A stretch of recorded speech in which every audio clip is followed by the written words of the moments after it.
ரிஷபராசினியர்களுக்கு வணக்கம்.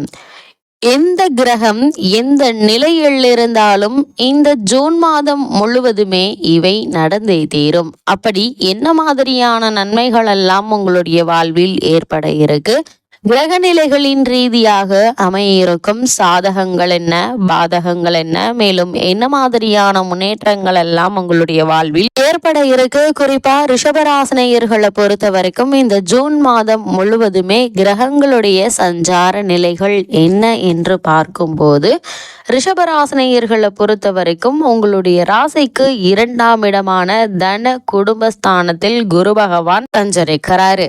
இந்த தன குடும்பஸ்தானத்தில் குரு பகவான் சஞ்சரிப்பதால இவ்வளவு நாட்களாக ஜென்மத்தில் இருந்தபோது என்ன மாதிரியான தடங்கல்கள் தாமதங்கள் எல்லாம் ஏற்பட்டனவோ அவை அனைத்துமே நீங்கி நல்ல ஒரு முன்னேற்றம் ஏற்பட இருக்கு. குறிப்பா திருமண சம்பந்தமான முயற்சிகள்ல இழுபறி நிலையவே சந்தித்து வந்த உங்களுக்கு இப்போது குரு பகவான் உங்களுடைய ராசிக்கு 2ஆம் இடமான தன குடும்பஸ்தானத்தில் சஞ்சரிப்பதால நல்ல ஒரு வரன் உங்கள் இல்லம் தேடி வர இருக்குதுங்க. இருந்தாலும் கூட வரனை பற்றி தீர விசாரித்து ஆராய்ந்து அதற்கு பிறகு வரனை நிச்சயிப்பதே ஒரு புத்திசாலித்தனம் என்பதையும் கிரகநிலைகள் மீண்டும் மீண்டும் அறிவுறுத்துது. புத்திர பாக்கியத்திற்காக ஏங்கிக் கொண்டிருக்கும் ரிஷபராசியை சேர்ந்த பலருக்கு தற்போது நடைபெற்று வரும் தசாபுக்திகள் மட்டுமில்லாமல் இந்த குரு பகவானுடைய தன குடும்ப ஸ்தான பலத்தால புத்திர பாக்கிய யோகமும் கிடைக்க இருக்கு. அதே போல சனி பகவானை பொறுத்த வரைக்கும் உங்களுடைய ராசிக்கு லாபஸ்தானத்தில் சஞ்சரிக்கிறார்.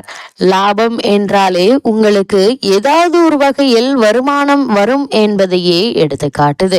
அந்த வகையில ரிஷபராசினியர்களுக்கு சனி பகவானுடைய இந்த சஞ்சார நிலையின் காரணமாக வருமானம் என்பது போதுமான அளவிற்கு இருக்குங்க. பணப்பற்றாக்குறை ஏற்படுவதற்கான வாய்ப்புகள் இல்ல. உத்தியோகத்துறை, தொழில்துறை, வியாபாரத்துறையில் உள்ளவர்களுக்கு நீங்கள் எதிர்பாராத முன்னேற்றங்களை இப்போது நீங்கள் தாராளமாக எதிர்பார்க்கலாம். அதே போல் ராகுவை பொறுத்த வரைக்கும் உங்களுடைய ராசிக்கு தொழில் ஸ்தானத்தில் சஞ்சரிக்கிறாரு. தொழில் ஸ்தானத்தை பொறுத்த வரைக்கும் தொழில் மற்றும் வியாபாரத்தில் நல்ல ஒரு முன்னேற்றம் இருந்தாலும் கூட இடைத்தரகர்களை நம்பி பொருட்களை கொடுப்பது, வாங்குவது, அது மட்டும் இல்லாமல் முன்பணம் இல்லாமல் பொருளை அனுப்புவது, இது மாதிரியான விஷயங்களை நீங்கள் ஈடுபடாமல் இருப்பது நல்லது. அதே போல உத்தியோகத்தில் இருக்கக்கூடியவர்கள் வெளிநாடு சென்று பணியாற்ற வேண்டும் என்ற விருப்பம் உள்ளவர்கள் எந்த ஒரு முயற்சியாக இருந்தாலும் உங்களுடைய தனிப்பட்ட முறையில் முயற்சிப்பது நல்லது. இடைத்தரகர்களை நம்பி பணம் கொடுத்து ஏமாற வேண்டாம் என்பதை கிரகநிலைகள் மீண்டும் மீண்டும் உங்களுக்கு அறிவுறுத்தது. அதே போல கேதுவை பொறுத்த வரைக்கும் உங்களுடைய ராசிக்கு அர்த்தாஷ்டக ராசியான 4ஆம் இடத்தில் சஞ்சரிக்கிறாரு. இதனால கேதுவினுடைய நிலையின் காரணமாக உங்களுக்கு ஆன்மீக சிந்தனைகள் அதிகரிக்கும். ஒரு சிலருக்கு தற்போது நடைபெற்று வரும் தசாபக்திகளினுடைய அடிப்படையில கிருத்தல தரிசனமும் கிடைப்பதற்கான சாத்தியக்கூறுகள் நிறைந்த ஒரு தருணமாக தான் இந்த ஜூன் மாதம் அமைஞ்சிருக்குது. இந்த கிரகங்களை பொறுத்த வரைக்கும், அதாவது குரு, சனி, ராகு, கேதுவை பொறுத்த வரைக்கும் இந்த கிரகங்கள் அதிக நாட்கள் ஒரே ராசியில் சஞ்சரிக்கக்கூடியவை. ஆனா செவ்வாய், சுக்கிரன், சூரியன், புதனை பொறுத்த வரைக்கும் அடிக்கடி பெயர்ச்சியாகக்கூடிய கிரகங்கள். இந்த கிரகங்களை பொறுத்த வரைக்கும் இந்த ஜூன் மாதத்துல செவ்வாய் உங்களுடைய ராசிக்கு 3ஆம் இடத்திலிருந்து 4ஆம் இடமான அர்த்தாஷ்டக ராசிக்கு பயிற்சி ஆகிறாரு. இதனால் விவசாயத்துறையில் உள்ளவர்களுக்கு நல்ல ஒரு லாபம் கிடைத்தாலும் கூட அதிக நேரம் வயல் பணிகள்ல ஈடுபடாமல் இருப்பது நல்லதுங்க. அதற்கு தகுந்தாற்போல் லாபம் கிடைக்கும், அதுல எந்த ஒரு பிரச்சனையும் கிடையாது. ஆனால் அதிக நேரம் வெயிலில் வயலில் வேலை பார்ப்பதை குறைத்து கொள்ளுங்க.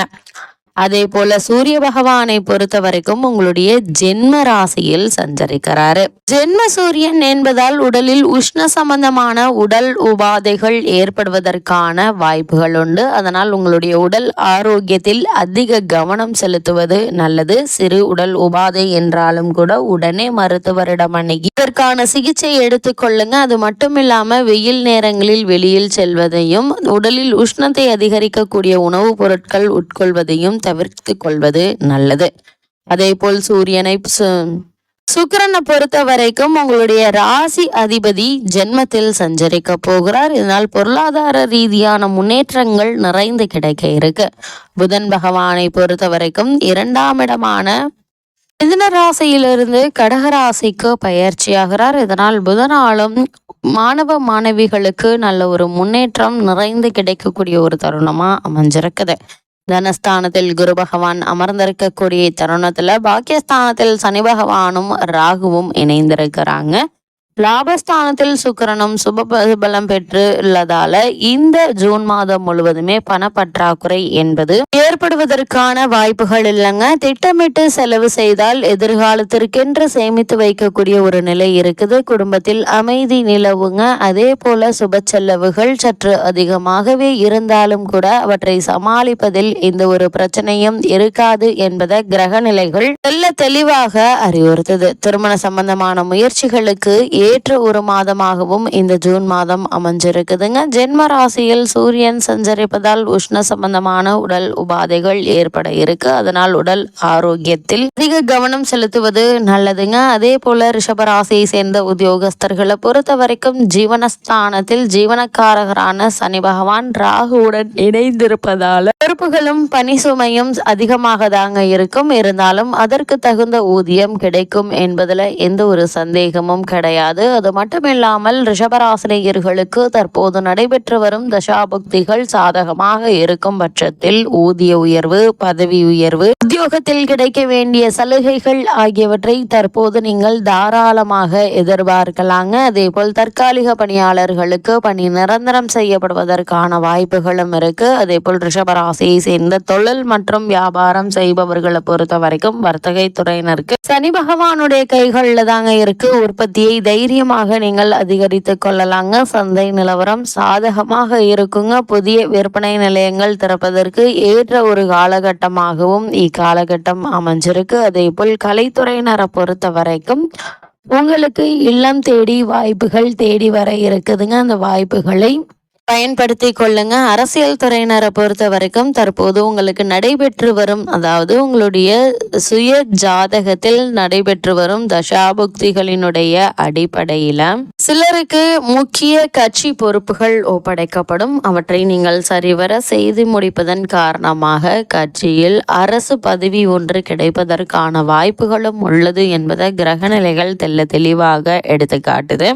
அதேபோல் ரிஷபராசியை சேர்ந்த மாணவ மாணவியரை பொறுத்த வரைக்கும் புதன் உள்ளிட்ட மற்ற கிரகங்கள் உங்களுக்கு ஆதரவாகவே சஞ்சரிப்பதால் கல்வியில் நல்ல ஒரு முன்னேற்றம் ஏற்படுங்க. பாடங்கள்ல மனம் ஆர்வத்தோடு ஈடுபடும். நல்ல பழக்க வழக்கங்கள் கொண்டுள்ள சக மாணவர்களுடன் நட்பு ஏற்படுங்க. விடுதிகளில் தங்கி கல்வி பயின்று வரும் மாணவ மாணவியருக்கு வசதிகள் பெருகக்கூடிய ஒரு மாதமாக தான் இந்த ஜூன் மாதம் அமைஞ்சிருக்குதுங்க. அதே போல விவசாயத்துறையினரை பொறுத்த வரைக்கும் விவசாயத்துறைக்கு முக்கிய பொறுப்பேற்றுள்ள கிரகமான செவ்வாய் கடகராசியில் பலம் குறைந்திருப்பதாலும் அவர் கூடிய விரைவில் பயிற்சியாக இருப்பதாலும் வயல் பணிகள்ல நல்ல ஒரு முன்னேற்றம் ஏற்பட இருக்கு. பழைய கடன்களை அடைத்து நிம்மதி பெறுவது மட்டுமில்லாமல் குடும்பத்தார்களுடைய தேவைகளை பூர்த்தி செய்து பிள்ளைகளுடைய எதிர்கால முன்னேற்றத்திற்கான முயற்சிகளையும் மேற்கொள்ளக்கூடிய ஒரு தருணமாக தான் இந்த ஜூன் மாதம் அமைய இருக்கு. அதே போல பெண் அல்லது பிள்ளையினுடைய திருமணம், அவர்களுடைய கல்வி அல்லது அவர்களுடைய வேலை சம்பந்தமாக எடுக்கக்கூடிய முயற்சிகள்ல நல்ல ஒரு முன்னேற்றத்தை வாரி வழங்கக்கூடிய ஒரு தருணமாக தான் இந்த ஜூன் மாதம் அமையிருக்கு.